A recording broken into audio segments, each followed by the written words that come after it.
Welcome back to the show. Now, after the Supreme Court came down heavily on rotting grains in the country's go-downs, sources have told NDTV that Sharad Pawar has been meeting top ministry officials to review the situation.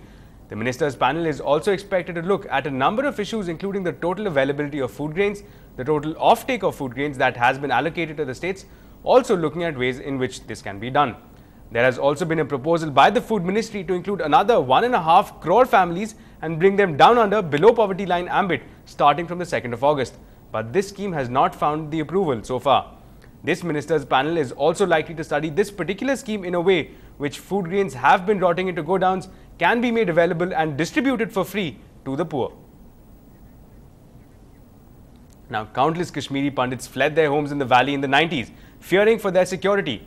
As the government attempts to woo some of them back with offers of jobs, many are still wary of stepping out of their safety net. They had fled their homes back in 1990. Since then, for these Kashmiri Pandits, the Mishriwala migrant camp in Jammu is home. Recently, in an initiative to restore them to their roots, the government offered 3,000 jobs in the valley, their first tangible choice to go home. Both Renu and Sanjay have been selected as teachers in government schools, but the mood of violence there brings back the scars of the past, holding them back. अगर हालात के हिसाब से सोचेंगे तो वो तो हमारे लिए तो कोई कंफर्टेबल जगह वहाँ पे है नहीं। मैं चाहती कि अगर हमें गवर्नमेंट जॉब दे रही है, एटलीस्ट जब तक वहाँ के हालात ठीक नहीं होते तब तक हमें माइग्रेंट जोन्स में रखें यहाँ पे। Sanjay Ganju was forced to leave his home in Anantnag in 1990. Now that he has got a job there, unlike Renu and Sanjay, he does not want to let the opportunity pass him by. But his is a rare voice. हम आज भी तैयार जाने के लिए, इन हालात में भी तैयार जाने के लिए, ऐसी कोई बात नहीं है। More than 4 lakh Kashmiri Pandits left the valley after militancy erupted in early 90s. Most of them are living in migrant camps, their livelihood a daily battle. Jobs for Kashmiri Pandits provided a glimmer of hope for their return, but Kashmir unrest has put everything on the hold. For the Kashmiri Pandits living in these migrant camps, safety rather than jobs is still the topmost priority. In Jammu, Zafar Iqbal for NDTV. Now, the hostage drama at the Discovery Channel headquarters has ended. Police shot a gunman and safely freed the 3 people he had taken hostage in a 4-hour standoff at the Discovery Channel headquarters outside Washington. Police feared for the safety of the hostages after more than 2 hours of negotiations between the gunman and the authorities. The gunman, an Asian male, apparently had explosive devices strapped to his front and back. Coming back to the city, a book bank for the students was launched in Chennai today. Students can now leave the books they plan to discard at this facility at Bhavan's Rajaji Vidyashram School. Our reporter Zoya Thomas was at the soft launch.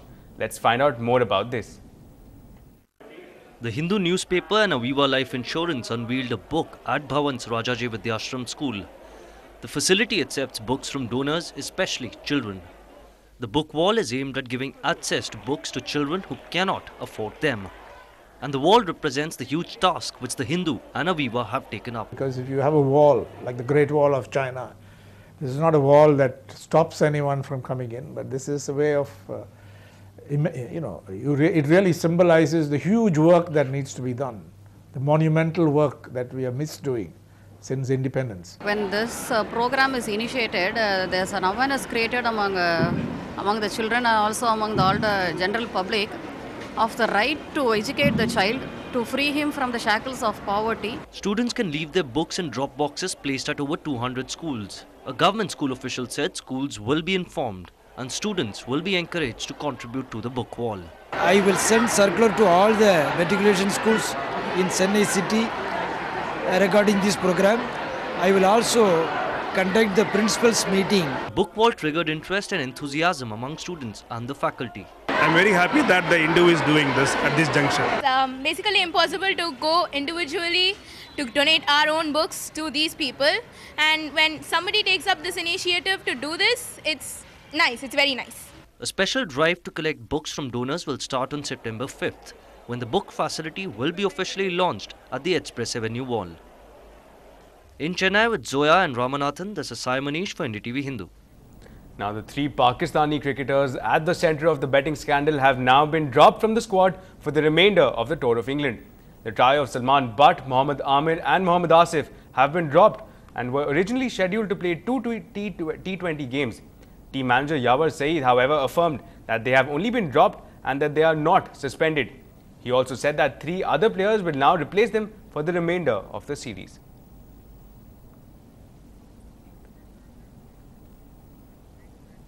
Now, if the charges of match fixing weren't enough, Pakistani pacer Mohammad Amir has received another body blow.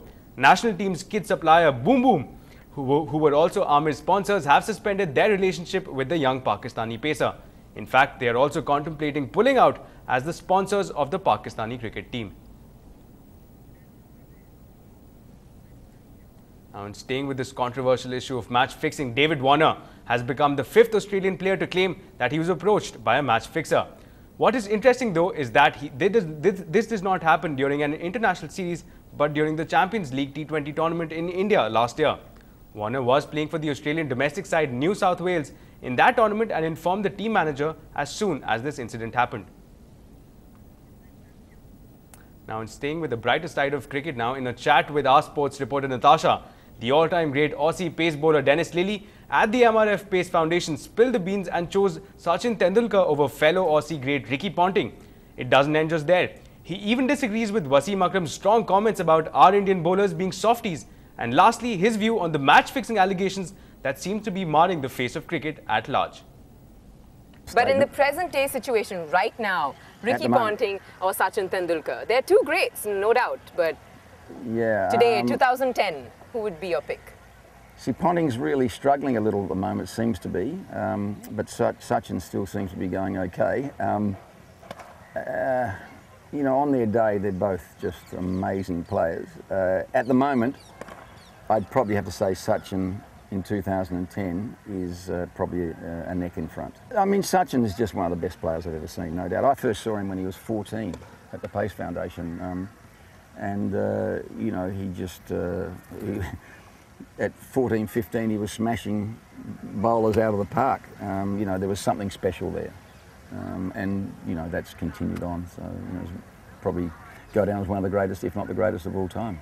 It's not just Pakistan cricket, it's not just Mohammad Amir, you know, who's a great bowler. He shows humongous potential. But it's everybody else as well who's sort of being dragged into this entire controversy. So what would you have to say about that? It just has to be cleaned up, and it's got to be done. It just has to be done completely and properly. You just cannot have that cloud. So just clean up is probably the best. Be hard on them and just clean it up. I suppose that's the hard thing. You know, they're suspected and there's some evidence, but no one's actually said. So I don't know what the answer is. You know, I suppose you probably should play until it's sorted out, till someone's really come up with concrete evidence and they're you know, all of them are named. Now, would you agree with Wasim Akram saying that our bowlers are softies, especially since many people have been saying, you know, that they're not as hardworking as the last generation? What would you have to say about that? Certainly the guys, if you have a look at our guys here and check their fitness and strength, you'll find that it's second to none. It's as good as anywhere in the world. So I would argue against that, if he has in fact said that. I would argue against it, particularly with the guys we have. I've no doubt these guys are as fit as any and strong as any young lads in world cricket. And staying with sports and now focusing on some local sports, Tamil Nadu Circle is organising the 10th edition of the All India BSNL Volleyball Tournament. The tournament, which will be held from the 3rd to the 7th of September 2010 at the Mayor Dr. Radhakrishnan Stadium, is seeing participation from 17 Circle teams from across the country. The leading Indian telecom company, which recruited 523 players under the sports quota in the last 3 years, is planning to increase the number in this financial year. At the time when other corporate firms have stopped recruiting people under the sports quota, this step can be a great boost for sportspersons across the country. Basically, we also, as a corporate house, we also want to encourage the sports activities, and we want to recruit the youngsters available in that circle, so that we recruit to the extent possible a promising young player and groom him as an employee of our organization. And if he happens to become a national player, it is a pride for the BSNL. It's not happening in a very huge numbers. At least we want to give a sports action, a life in the organization. Now moving from sports, Apple on Wednesday revamped its entire iPod lineup and upgrade Chief Executive Steve Jobs called the biggest change in the iPod lineup ever. Most notably, Apple added a front-facing camera and FaceTime to the iPod Touch. It also added a rear-facing camera with HD recording video. The Retina display currently available on the iPod Phone 4 at the Apple A4 chip, the 3-axis gyro for better gaming. The iPod Touch also includes iOS 4.1 with Game Center and 40 hours of music playback. Now, the launch of film's music, widely known as the audio launch, is where most filmmakers try to get the first publicity for the film. Today, the film, with this unusual name, VA Quarter Cutting, unveiled its music tracks amid a lineup of stars. Actors Surya and Arya were among the stars who turned up at the Satyam complex where the music of VA Quarter Cutting was launched. Curiosity about the film's title was the talk of the crowd. VA Quarter Cutting title ரொம்ப வித்தியாசமா இருக்கு. Quarter cutting புரியுது. அந்த VA அப்படினா வந்து அது என்ன அப்படிங்கிறது தெரியல. The film's directors Pushkar and Gayatri say the movie is not about love and it is not about drinks too, but centered on nightlife in and around Chennai. So what is VA in the film's title? தமிழ்ல வந்து நம்ம numbers எழுதும்போது கானா 1 அந்த மாதிரி வேற வேற letters வச்சு நம்ம நம்பர்ஸ் ரெப்ரசன்ட் பண்றோம். சோ வா வந்து 1/4. வாவோட அர்த்தம் 1/4. 1/4 equal to quarter. So வா na quarter. Tamil Padam fame RJ Shiva in the lead role is a die-hard fan of actor Vijay. SPB Charan and Lekha Washington are also there. The film is interspersed with comedy. We have a strong message in this movie, and the message is if you wait in life, if you wait for 10 rupees, you'll get 10 lakhs. That's a message. And also, the Tamil la solli avano. Over kudimagangalum paaka vendiya oru padam idu. I wrote lyrics for one song, and lyrics paatu kettavanga idu varaikum light ah thoongunavanga innum elundukave illa.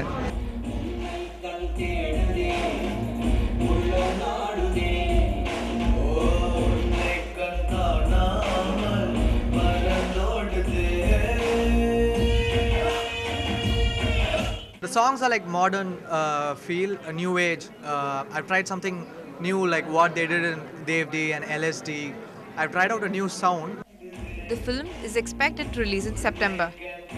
In Chennai with Lalit Jude, Pratiksha, NDTV Hindu.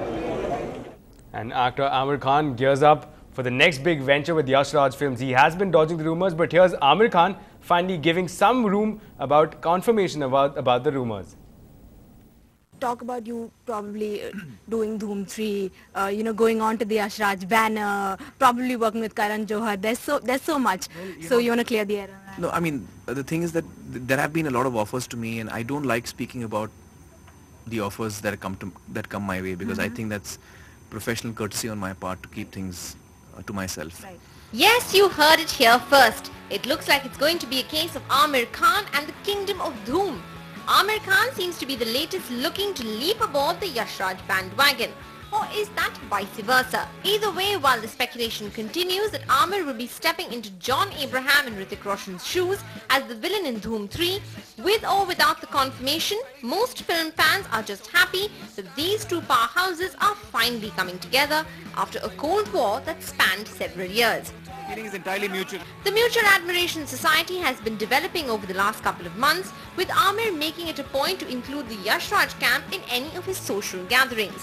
It's clear that his Mr. Congeniality act has no doubt paid off, all with a little help from a certain friend. It's fantastic. But it's not just the Chopras that Amir is keen to work with. Well, I think that Danny is someone who I have high regard for, and he's exceptionally talented person and a wonderful person, and so is Anurag. I think that he's very talented and a wonderful person, and I'd be happy to work with them, really. With the best of Bollywood and Hollywood knocking at Amir's door, Amir certainly is creating quite a dhoom all of his own. With Divya Oni in Mumbai, Beverly White for NDTV.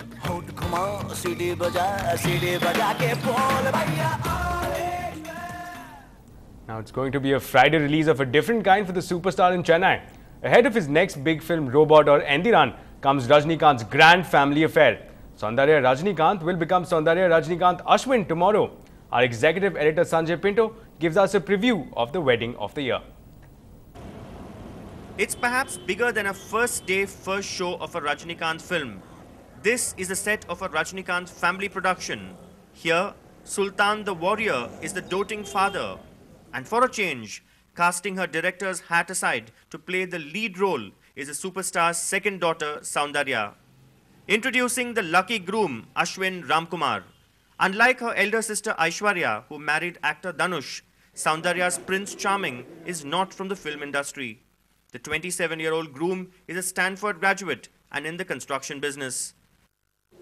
Saundarya is the CEO of Ocker Productions. Her debut venture, Sultan the Warrior, starring the superstar himself in the animation film, is set for a release this year. Almost every celebrity in town attended the engagement a few months ago. And at the recent Mehendi ceremony, Rajnikant is said to have joined in to sing popular Tamil songs. This pre-monsoon wedding of the superstar's daughter dear is expected to be a blockbuster of sorts in more ways than one. The who's who, not just of the film world, but also of the political spectrum, is expected to be here. And this place could be completely chock-a-block. Traffic will come to a virtual standstill and getting even a toehold here will be next to impossible. In Chennai, Sanjay Pinto, NDTV. Now, as the wedding bells ring for the superstar Rajnikant's daughter Saundarya, we at NDTV Hindu want you, the viewers, to join in the celebrations. You can send in your wishes for the superstar's daughter dear on the biggest day of her life. The viewer who makes the best wish will win a special prize which will be announced tomorrow at 8:30 p.m. on Friday at NDTV Hindu. So put on your thinking caps and start sending in those messages. Now with that, that's all we have time for. Stay tuned to NDTV Hindu for more news and updates. Thank you for watching.